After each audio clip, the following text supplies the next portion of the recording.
Hey everybody, so we're back with this Dorico tutorial series. We're going to take a look at a few more specific questions in Dorico and show how you would address those issues. Just like before, each topic or subject is timestamped in the description below, so be sure to check through those in case you want to find the answer to something specific. Hopefully these are helpful for you, so be sure to like the video. You can subscribe to the channel. You can also become a member and support what we're doing here on this channel. And feel free to comment below if there's a question that you have that you'd love to see answered. Okay, so here's part 2 of the Dorico tutorial series.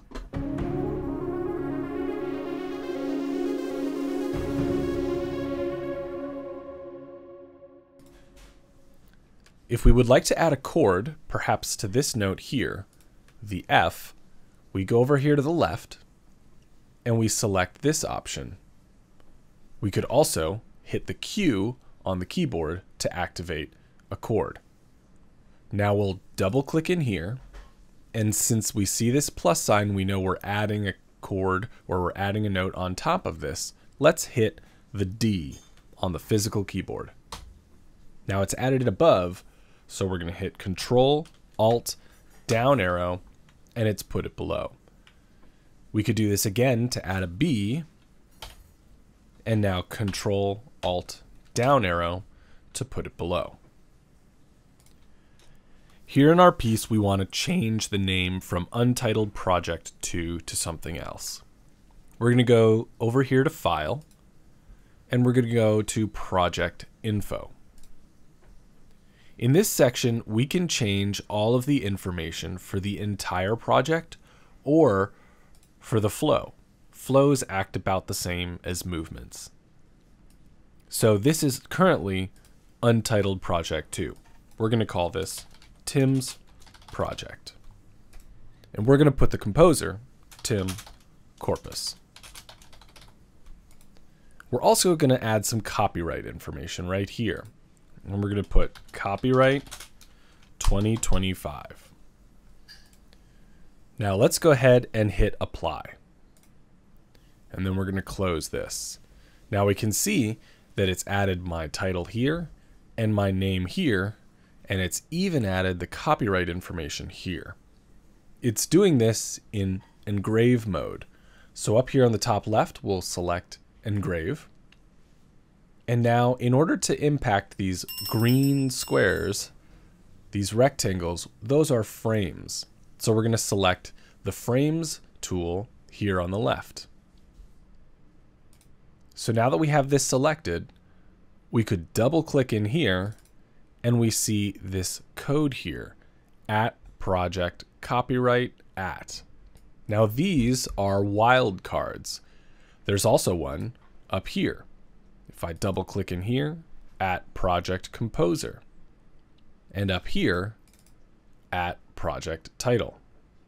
So those are what we input when we were in project information. Now this one here is 1.flow1. If we double click in here, we can see it's showing flow number, dot, that's a period, and then flow title. This information is also a wildcard and is coming from the same area. So in project info, if we come down here to the flow, this is the movement. So perhaps we want to change this to movement 2. And now we hit apply and close. You can see it's changed this here. If we didn't want the number 1 in the bottom or in behind it, we double click in here. We're going to select this and delete. And now we can see that it's removed all of that. If we wanted to get rid of that altogether in engrave mode and selecting the frames, we could double click in, select the whole thing, and delete. Here in our piece, we have a spot that we want to repeat. This section would be great repeated and then down an octave. We could add a measure and then type this music in at a lower octave, or we could select this measure and hit R on our keyboard. it is now duplicated this forward. And now we could hit Control Alt down, and we have moved it down the octave. This is a faster way to repeat a section. Again, we could do that in another way. Let's go ahead and add a measure. At the end of the flow, we're going to add 2 measures, and I'm going to input just the note C.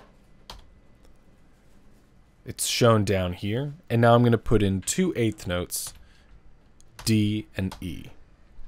So I'm going to escape out of this, and perhaps we want this repeated. So I'm going to select this and just hit R, and it's repeating. And if I hit R again, it repeats it right after itself. If we were to select just 2 notes, it would repeat just those 2 notes.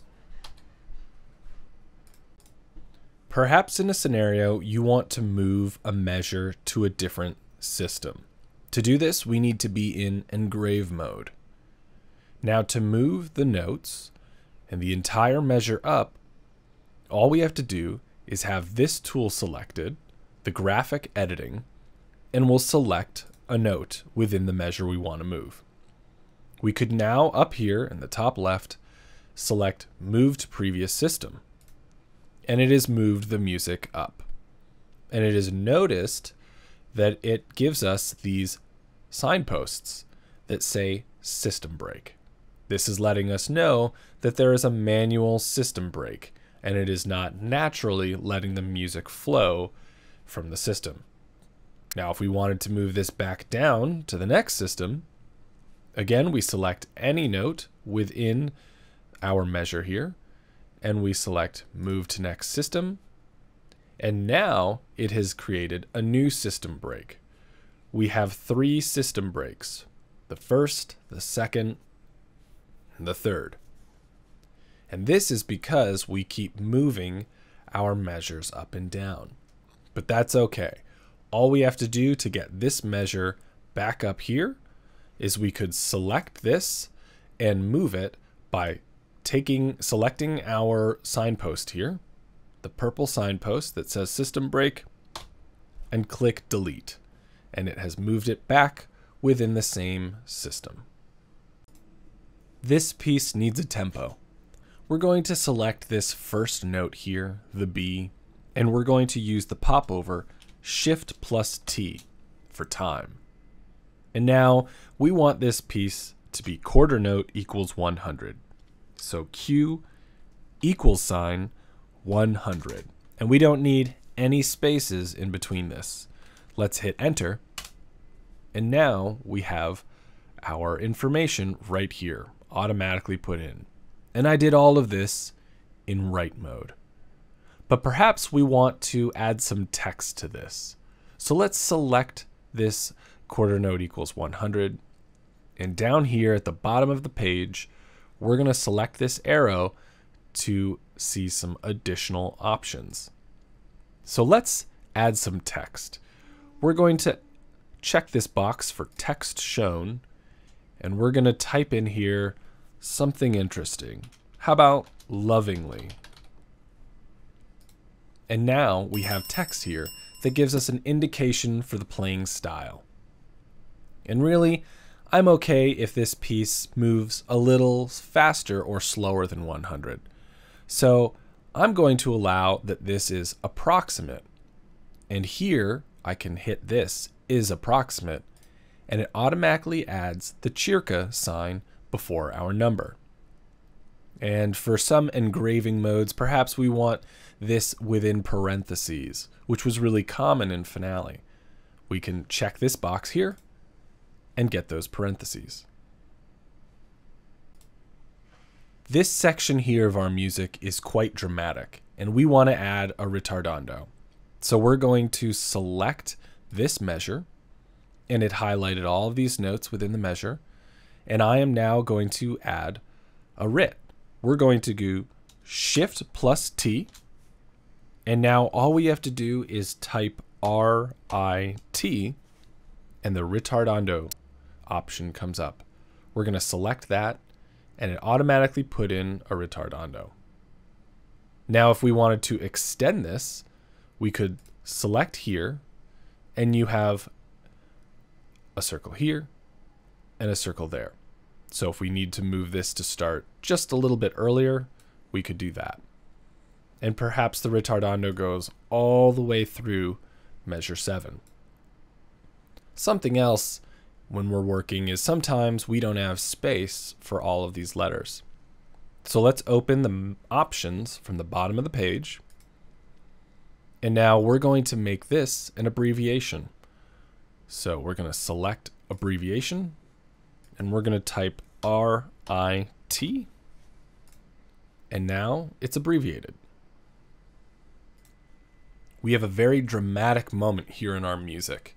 And in measure 6, this C, we want to have a fermata. So there's a few ways we could add this. Over here on the right, there's an option that shows holds and pauses. So let's select the holds and pauses menu, and we will select that, and you can see all of the different types of fermatas, breath marks, or caesuras that we have options for. So we'll select the fermata, and it automatically adds it to all of our instruments measures.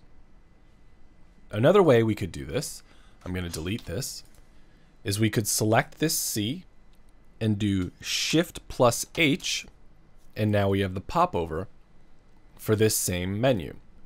And we're going to type fermata and hit enter, and it did the same thing. It added the fermata for all of our measures.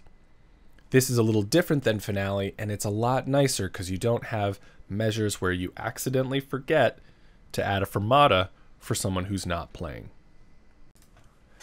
This part of the end is a really sweet moment that we want to fade away. And we want to add text that says that. So we're going to select this spot here, this D, and we're going to use Shift plus X. And this is our popover for adding any text we want. So we're going to type fade away. And then we're going to not hit enter because that would give us another row. So instead, we're just going to click out of it. And you can see that it stayed up here. Now, perhaps we want it below our instrument. We could hit in here, this bottom text option area below, and it's placed it underneath. Perhaps we want this to have italics.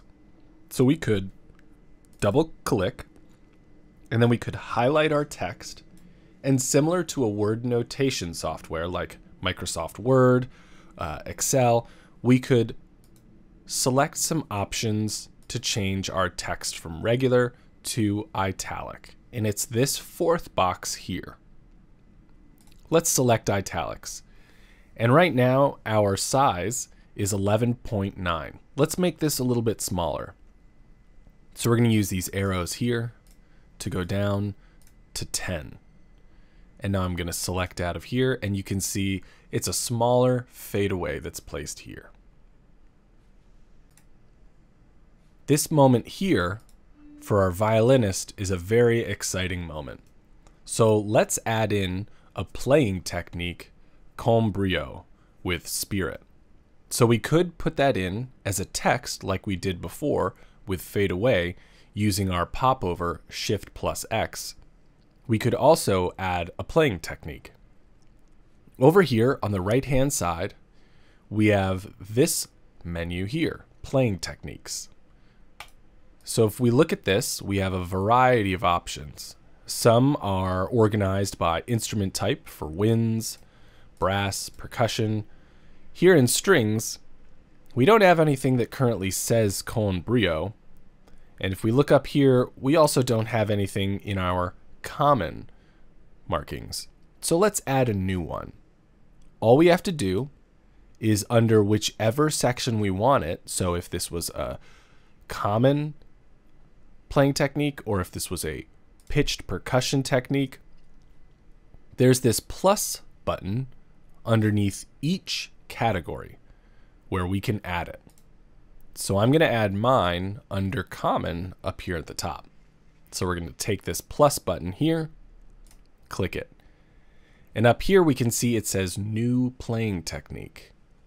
It also says the name of that here. So let's go ahead.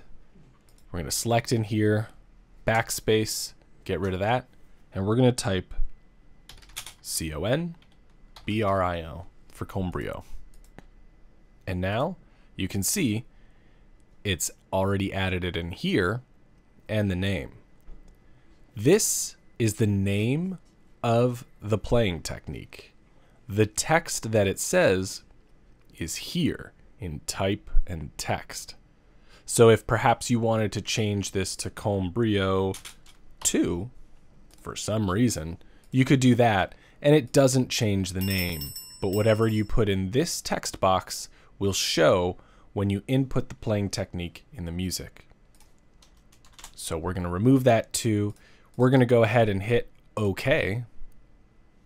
And now up here in our playing techniques, we see Combrio up top. Let's go ahead and select the D from the violin and then Combrio. And now you can see it's added that up here. If we want this below, we can use our lower menu options here, and we can check placement and then below. Let's go ahead and listen to our music. There's a few different ways to do this. Up here in the top right, we have a transport control. If we hit this arrow on the left, that will rewind to the beginning of the flow. And then we could hit play, and it will start playing our music. We could stop it with this button here. We can see that it's stopped and paused us at 2.16251. So that's about here. So this keeps us stuck wherever we stop. If we hit play again, it will continue from where we were. Now if we want to go to the beginning, we could hit this arrow and go back to the beginning. If we want to play and hear this, we could press P on our keyboard. And that is going to play from wherever we have selected. Now I had Combrio selected, which was in measure 7, so it started playing from the beginning of measure 7. If I wanted to start from the beginning, I could select over here and then press P. And it's going to play from the beginning.